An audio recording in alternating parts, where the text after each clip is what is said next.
હવે આ વિડીયો જય અંબે જય વિશ્વકર્મા આ વિડીયો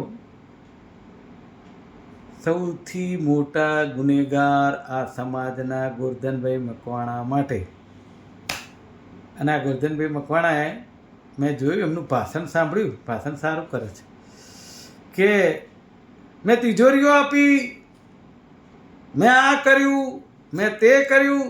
એટલે ભાઈ તમે 10 વર્ષથી પ્રમુખ હતા તો શું તમે ખાલી પ્રમુખની ખુરશીમાં બેસી રહેવા માટે હતા?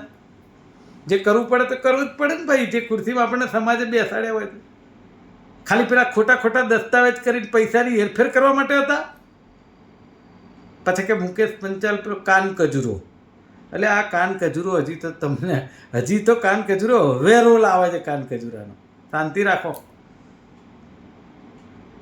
અને તમે બોલ્યા હતા ને 50 લાખ રૂપિયા હું આપીશ, નહીં તો 2 બાપનો, પહેલાં એ આપી દો. અમે તો ત્યારે કહ્યું હતું કે અમારે તમને કંઈ કોઈ કહ્યું નથી, તમારે થાય તો આપજો. ગોરધનભાઈ, તમે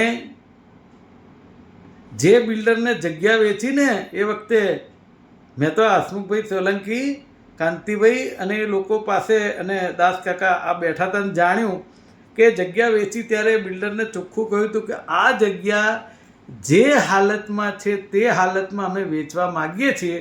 આ વેચ્યા પછી અમારે કે અમારા મંડળને આ જગ્યા જોડે કોઈ લેવા દેવા નહીં, અમે પૈસા લઈને છૂટા.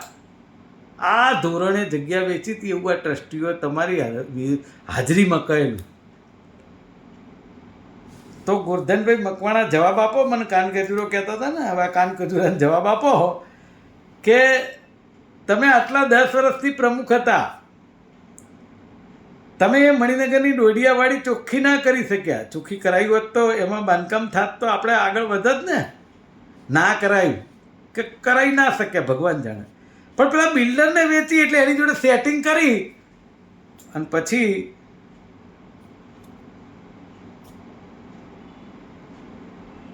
ઓરિજિનલ મૂળ ખેડૂતોને શોધી આવ્યા. તો આટલા વર્ષથી ખબર નથી પડતી કે આપણે મૂળ ખેડૂતને શોધી આવીએ? ના, મેં કહ્યું હતું, મેં કહ્યું ગોરધનભાઈ આટલા વર્ષથી ખબર ના પડી, તમને વેચ્યા પછી ખબર પડી. તો કે તો ટ્રસ્ટીઓને જોવાનું. બોલો, એ ટ્રસ્ટીઓને જોવાનું અને બીજું બધું કંઈક હોય કરવાનું તો પછી મણિનગરના પ્રમુખે કરવાનું. આવું હોય કોઈ દાડો? તારું મારું હૈયારું, મારું મારા બાપનું, એવી વાત. અને એ મૂળ ખેડૂતોને શોધી લાયા. મૂળ ખેડૂતો પાસેથી પાછો દસ્તાવેજ તમે તમારા નામે કર્યો, અને પાછું નામે કર્યો એનો વાંધો નથી. તમે ખેડૂત હતા ને તમે દસ્તાવેજ કર્યો વાંધો નહીં, પણ તમે આપણા મંડળના નામનું ઉલ્લેખ કરી ફિક્યુસરી કેપેસિટી હેઠળ, એટલે કે જવાબદારી ફિક્સ થાય મંડળની, એવી રીતે દસ્તાવેજ કરવાની પરમિશન તમને કોણે આપી? એ તો જવાબ આપો. એ કાયદામાં કોઈ એવી જોગવાઈ નથી કે એવું કોઈ પ્રમુખને સત્તા જ નથી કે એવું કરી શકે. તમને કોણે કહ્યું હતું? કયા કાયદામાં છે? બતાવો, સમાજને બતાવો, આજીવન સભ્યોને. જો તમે સાચા હોય તો મિટિંગની અંદર આજીવન સભ્યોને બતાવજો કે આ કાયદામાં જોગવાઈ છે કે હું કરી શકું. અને કર્યા પછી પણ પાછું પૈસા આવ્યા તો એ પૈસા પાછા તમારે તમારા ખાતામાં લેવાના હોય. એની જગ્યાએ તમારા ખાતામાંથી ટ્રસ્ટના ખાતામાં, ટ્રસ્ટના ખાતામાંથી બિલ્ડરના ખાતામાં, બિલ્ડરના ખાતામાંથી ટ્રસ્ટના ખાતામાં, ટ્રસ્ટના ખાતામાંથી તમારા ખાતામાં. ભાઈ, આ ટ્રાન્ઝેક્શન તમે કરી શકતા નથી, આવી કોઈ કાયદામાં જોગવાઈ નથી. અને આ વસ્તુ તમને હસમુખભાઈ સોલંકી કે કાંતિભાઈ નહીં કે. એનું કારણ છે એમનો શું ઇન્ટરેસ્ટ તમારી જોડે છે આ જમીન બાબતે, એ અમને કંઈ ખબર નથી. પણ એટલી મને ખબર છે કે મેં જ્યારે પકડ્યું તો આ ટ્રસ્ટીઓની એટલી જ જવાબદારી થતી હતી કે એ લોકોએ તરત જ મને સાથ આપવો જોઈએ. મુકેશભાઈ, તમે સાચા છો અને આ ગોરધનભાઈએ ના કરવું જોઈએ. કમસે કમ આપણે એમનું રાજીનામું લઈ લેવું જોઈએ. જો ભવિષ્યમાં કંઈ આપણા ઉપર આવે તો આપણે કહી શકીએ કે એમનું રાજીનામું લઈ લીધું. પણ હસમુખભાઈ સોલંકીએ ના થવા દીધું અને ગોરધનભાઈનું રાજીનામું ના લીધું અને મારી જોડે દુશ્મની કરવા માંડ્યા, મારી ઈર્ષા કરવા માંડ્યા. મને થયું ભાઈ કંઈ વાંધો નહીં, એક દાડો આંખ ઉઘડશે, કંઈ વાંધો નહીં. મારી અને દાસ કાકા વચ્ચે તિરાડ પડાવવાની કોશિશ કરાવવા માંડ્યા.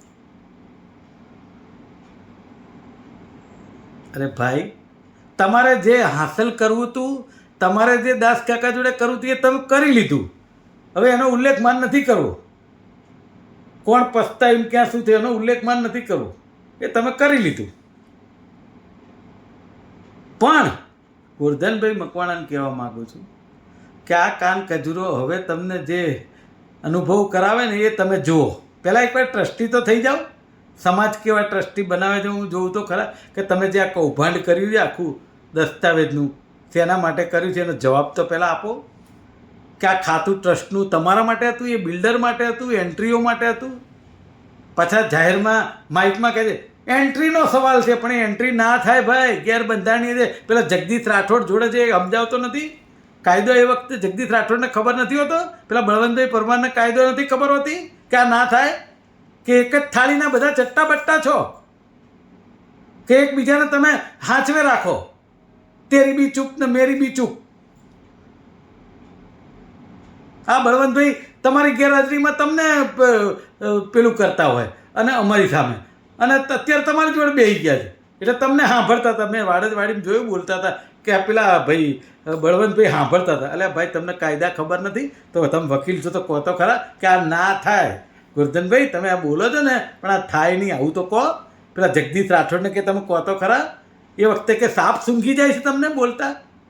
તમારે કોઈને સાચી વાત કહેવી નથી અને અંદર અંદર મેળા પીપળા કરવા છે, તે એવી રીતે કંઈ થાય નહીં ગોરધનભાઈ. એવી રીતે છે ને જેણે ચલાવી લીધી ભલે ચલાવી લે. આ આજીવન સભ્યો નહીં ચલાવે ને હું તો નહીં જ ચલાવું મારી જાણ પ્રમાણે. ભલે હું ટ્રસ્ટી છું કે નથી, હજી તમારો માથાનો દુખાવો તો છું જ. આ આખો કેસ ફરી ઉજાગર કરીને રહીશ. એટલે આ ધ્યાન રાખજો. મુકેશ પંચાલને એના પરિવારના જે પ્રશ્નો હોય, કોને ના હોય, દીકરા દીકરી, મા બાપ, ભાઈ બહેન, કાકા કાકી, મામા મામી, કોને પ્રશ્ન નથી? સમાજના 90% લોકોના ઘરમાં પ્રશ્ન હોય, એ ઉજાગર કરે છે લોકો. તમે સમાજની ચૂંટણી માટે નીકળ્યા હતા કે મુકેશ પંચાલના પર્સનલ વાતો કરી અને તમે મુકેશ પંચાલને બદનામ કરવા નીકળ્યા હતા? આખા સમાજે જોયું, તમારા બધાના વિડીયો આખા સમાજે જોયા કે આ એક જ માણસ એક જ સ્ટેટમેન્ટના કારણે આ લોકો કેટલી હદ સુધી પહોંચ્યા છે એ બધા જોવે છે.